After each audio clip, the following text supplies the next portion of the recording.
we have been given one more chance to chant this powerful mantra, Yogi Ramsuratkumar.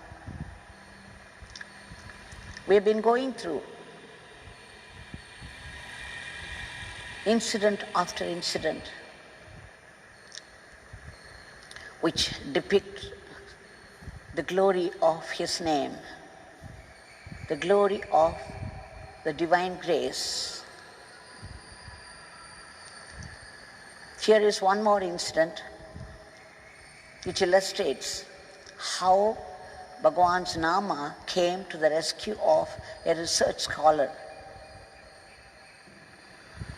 Shri Kannan IAS and his wife Seeta are devotees of Bhagwan Yogi Ramsuratkumar. They have not met Bhagwan in person. They began to come to the ashram only after the samadhi of Bhagwan, but they were very much drawn to Bhagwan's divinity and Nama. Their daughter Shikala, she went to Canada to do her research in a Canadian university. And there, many challenges she had to face in her research work. Unfortunately, the guide professor was very harsh to her, not at all cooperative. She had to suffer because of that in many ways. Uncomplainingly, she obliged, and somehow she managed to finish her project and submitted the thesis. Her guide was a Canadian professor, but he is a Canadian by citizenship. By origin, is an Indian. That he should ill-treat her is a matter of concern, but let us leave it at that. And what was more, when the examination board, the panel was set up for a viva. That is the interview, the direct interview, where the panel would question the student about the project in various ways, that the panel would make sure the student really had done the project, that she had not borrowed it from somebody. These days, one could buy projects with money. Anything is possible with money. Shrikala had to face a panel of 4 professors. One Canadian professor in the panel was very harsh. He even called her. He said, I went through your project. It has been plagiarized, meaning you have copied, you have borrowed your ideas from others, and I'm famous for killing students who have done this kind of work. I will not allow you to come up. They call me a killer. And that he spoke words of abuse. Naturally, Shrikala was very upset. After her very difficult research work, after so much of hard work, putting up with all the difficulties, that she must land up with this kind of abuse. Instead of getting a degree, if this is what the professors would do, what could she do? She was helpless in the face of these challenges. And she rang up to her mother and father, saying that the viva is there. The professor, one of the professors, the Canadian, had said like this, despite her sincerity and hard work. Immediately her parents assured her that we have Yogi Ramsuratkumar Nama with us. We would start chanting the name right now. You take a small photograph of Bhagwan and pray to him and then submit it. And they were chanting the whole day long. So during the interview, the other 3 professors took over. They kept on asking questions. They would not allow this killer professor to speak at all, knowing his mentality to put down the promising students. And it happened at the end that she got her degree successfully. And one added dimension to the whole problem of the professor, the killer professor, was removed from the panel permanently. Just see how Bhagwan achieved two results: success for his devotee. At the same time, the harming professor was removed. He could not harm any more students.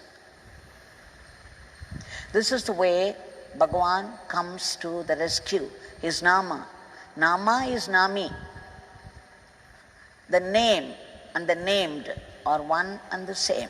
They are not different. When you chant the name Yogi Ramsuratkumar, Yogi Ramsuratkumar is totally present there. The vibrant, living presence of Bhagwan is in the name. All his power, all his grace is in the name. Some devotees asked me, why is that Bhagwan is Bhagwan for all? The entire world belongs to him. So how could he distinguish like this the devotees and the non-devotees? That how could he help only the devotees and not the non-devotees? It's very important that we answer this. It is God who has made the rules to run the whole cosmos. The sun is appearing in the east every day promptly. The moon, the oceans, the ocean, you see, with its huge waves, it's not overflowing. Afraid of God, it's keeping up. It keeps itself to the shore. It doesn't cross the bank, it doesn't cross the shore and enter the city. So there is order and harmony in the run of the world, and all have been made by God himself. And these great Mahatmas, the great masters who are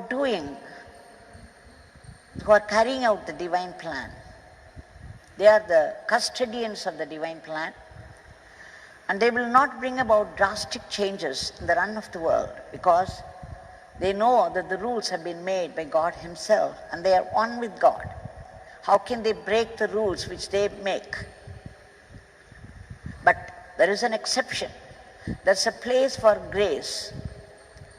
If a devotee has faith and call out the name of God, seeking help, the grace would come down and do the needful. Otherwise, it's not possible. That is why Bhagwan says, you call out my name, you chant this mantra, then my Father would rush help to you. He will give you help, guidance, protection. But you have to chant the name. We have to do a little tapas. Otherwise, we have to face the fate. Bhagwan often said, where there is faith, there is no fate. And what is fate? We have to go through the effects of our karma. If we do a bad karma, then there will be suffering. If you do a good karma, of course there will be joy. So the joys and sorrows of the world, for everyone, are based only upon our previous karmas. And whenever we have to go through a suffering which we are unable to bear, we call out to God, we do a little tapas, we seek His grace, like we have been doing, chanting the name, chanting the Nama collectively and praying. This tapas will invoke grace, and grace would do the needful. This is the law. And that is why the devotees are generally saved. the suffering will be mitigated or the suffering will be removed altogether, depending upon the depth of devotion of the devotee, the depth of the tapas they do. There is a story in Ramayana when Sri Rama came in search of Sita and he had to cross over the ocean to Sri Lanka. He sat there on the shore of the ocean, went into tapas, and then he wanted the ocean to give way so that they could just walk over to Sri Lanka on the other side. 3 days passed and nothing happened. Rama got angry and then he took up his famous bow and arrow. Then the deity of the ocean appeared before him and it spoke. He spoke with folded hands. He said, "Hey Ram, you are God himself. You have made these rules that I have to accommodate varieties of creatures in the depths, in different depths, different types of creatures, and they're all living depending upon me. Now you have made the rule that an ocean should behave like this.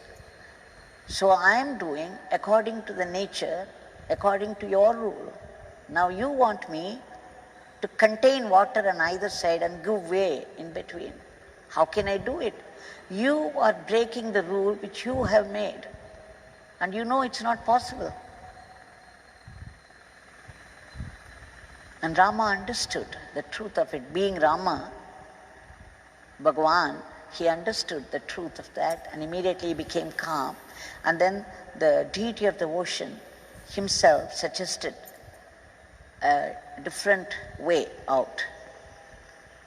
So that's how the story goes, meaning that God makes the rule.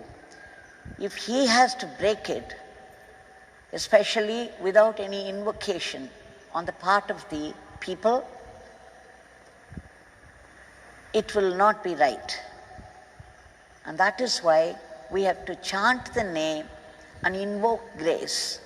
We have to do some tapas to mitigate the suffering or to get the suffering removed altogether.